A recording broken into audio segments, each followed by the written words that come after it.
Hello there, Thiago Sakban for AbletonLive.com. Today I'd like to show you a way to convert audio to MIDI inside Ableton Live. But first, let's see what such a technique can bring to us. What I mean by audio to MIDI conversion is a way to extract an audio signal amplitude and transform it into MIDI continuous controller messages, aka CC messages. As you probably know, CC messages are discrete values going from 0 to 127. So basically, 0 corresponds to a low amplitude and 127 to a high one.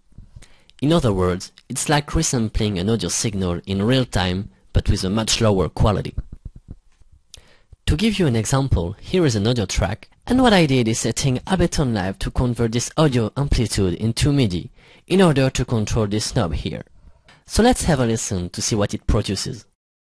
All I do is grind, play shows and chill with honeys, all I do is shine. Tour the world, ain't it funny, I'm one of a kind. All I do is rhyme, all I do is get this money, all I do is grind. Play shows and chill with honeys, all I do is shine. Tour the world, ain't it funny, I'm one of a kind. Yeah. Sorry to stop it when it becomes interesting, but I think you got the idea. By the way, it's a song by Logic. I'm sure you know him by now, but if you don't, you can find his mixtapes and stuff on mindoflogic.com. To go on, what we've seen is our little body here following the audio envelope of our signal. But of course, it's not the only thing you can do with it, and for instance, you can bring what the audio world has to offer to MIDI.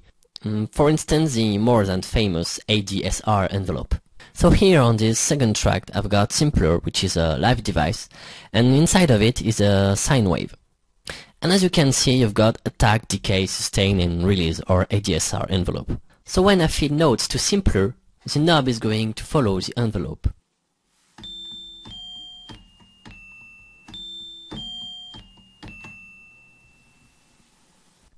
And then let me crank the attack up.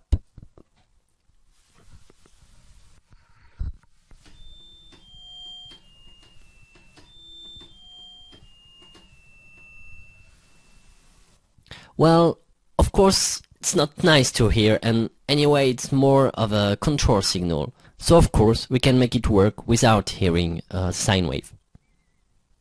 Let me crank it down. And as you can see, it's still working. Of course, you can do lots and lots of other things with audio to MIDI. You don't have to control this knob here. You can control whatever Ableton Live allows you to control. And for instance, you can imagine yourself controlling instrument racks or effects thanks to your voice in a live set. Now, how to achieve such a thing? As it is a kind of boring process, I didn't want it to be on video, so you will find how to do this in the article attached to this video, and you will also find an Ableton Live project file which will quickly get you out of this setting phase. So I hope you will enjoy the article, and if you got any questions, leave comments, or yeah, you know how to contact us, so feel free to leave questions, and see you soon.